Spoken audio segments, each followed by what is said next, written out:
सादर जय श्री अम्बे। नवरात्रि का 7वां दिवस साधकों के लिए, भक्तों के लिए और माँ भगवती के उपासकों के लिए बड़ा ही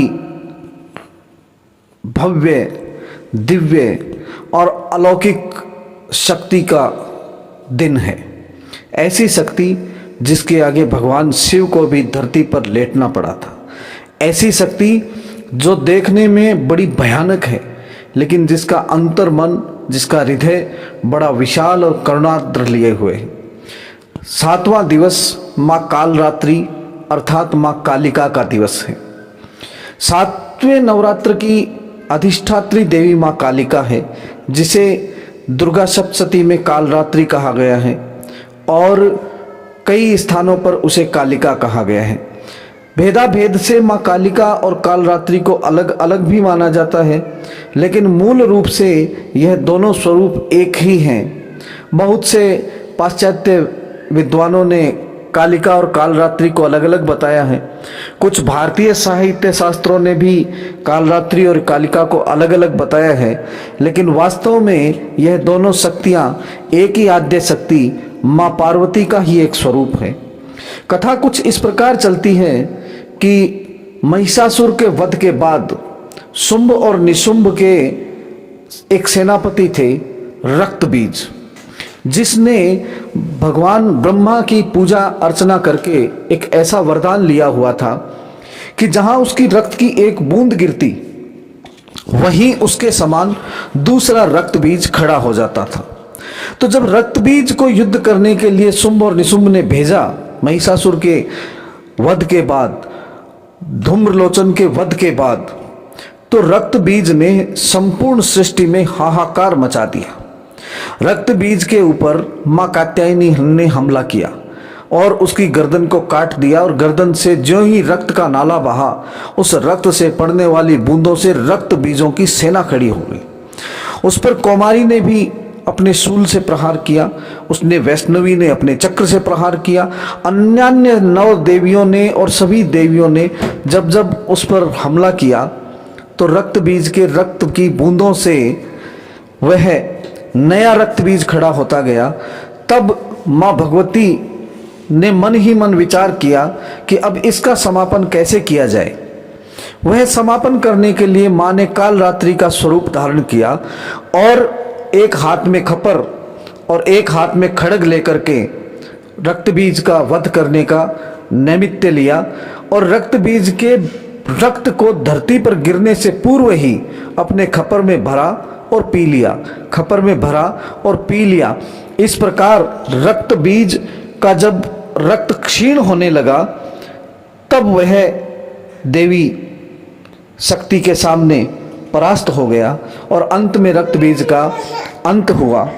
रक्तबीज के इस अंत के कारण कालरात्रि का जो महत्व है वह अत्यंत गर्वित हो गया, और रक्तबीज के उस संहार के बाद कालरात्रि के रूप में माँ भगवती इतनी उग्र हो चुकी थी कि उसको रोकने के लिए भगवान शिव को उसके चरणों में लौटना पड़ा। यह कथा है माँ कालरात्रि के प्रकटीकरण की कथा। 7वें दिन माँ भगवती कालरात्रि के प्रकटीकरण के दिन अगर हम बात करें, तो इस दिन साधक का मन सहस्त्रसार चक्र में स्थित होता है, और यह चक्र ब्रह्मांड की समस्त सिद्धियों का द्वार खोलने वाला चक्र होता है। अर्थात इस सहस्त्रसार चक्र खुलने के बाद, यहाँ तक कुंडलिनी के पहुँचने के बाद यदि हम बात करें, तो ब्रह्मांड की अनिंद शक्तियों के ऊपर साधक का आधिपत्य होने लगता है, और माँ कालरात्रि को व्यापक रूप से काली, महाकाली, भद्रकाली, भैरवी, मृत्यु, रुद्राणी, चामुंडा, चंडी, दुर्गा आदि अनेकानेक विनाशकारी नामों से भी जाना जाता है। रौद्री और धुमोरना देवी भी कालरात्रि के ही प्रसिद्ध नामों में से 1-2 नाम हैं, लेकिन यह नाम जितने भयानक हैं उतनी माँ भयानक है नहीं। यह शीघ्र प्रसन्न होने वाली है, लेकिन माँ कालरात्रि को प्रसन्न करते वक्त साधकों को बड़ा ध्यान रखना चाहिए, और ध्यान ये रखना चाहिए कि माँ कालरात्रि भक्षण मांगती है, उस भक्षण के वक्त आपके पास माँ काल रात्रि को भेंट करने के लिए यदि कुछ है तो काल रात्रि की उपासना आपको सर्व सिद्धियां तुरंत प्रदान कर देती है। वरना काल रात्रि बगैर किसी योग्य गुरु के सानिध्य के अगर उपासना की जाए और काल रात्रि सिद्ध हो तो वह भयानक भी हो सकती है। माँ काल रात्रि की यदि हम बात करें तो इनका मंत्र है, एक वेणी जपा कर्ण पूरा नग्ना खरा स्थिता, लंबोष्ठी कणिकार्ण कर्णी तैलाभ्यक्त शरीरनी, वाम पादोल सहलो हल लता कंटक भूषणा, वर्धन मूर्ध ध्वजा कृष्णा काल रात्रि भयंकरी। इस मंत्र को पढ़ने मात्र से ही हमारे समक्ष माँ काल रात्रि का स्वरूप सामने आ जाता है। एक वेणी, एक जटाजूटधारी है, जपाकर्ण पूरा नग्ना खरा स्थिता, अर्ध नग्न स्थिति में गर्दभ के ऊपर बैठी माँ काल रात्रि लंबे होठ और लगभग तेल से पुती हुई देह को लिए हुए, एक वाम पद उनका आगे बढ़ा हुआ है और कंटक उनके आभूषण हैं। इस प्रकार के स्वरूप के साथ माँ काल रात्रि का अगर हम कहें, घने रंग के अंधकार के समान काला उनका रंग है, सिर के बाल बिखरे हुए हैं, गले में विद्युत की तरह चमकने वाली माला है, 3 नेत्र हैं और तीनों नेत्र गोलाकार में हैं, अर्थात ब्रह्मांड की तरह गोल हैं। जैसा हमने माँ कात्यायनी का, कुष्मांडा का, ब्रह्मचारिणी का, महागौरी का स्वरूप देखा है, वैसा स्वरूप काल रात्रि का है नहीं। इसलिए गोलाकार उन नेत्रों से भय लगने लगता है मनुष्य को, और प्रत्येक श्वास और प्रश्वास में अग्नि की भयंकर ज्वालाएं निकलती रहती है।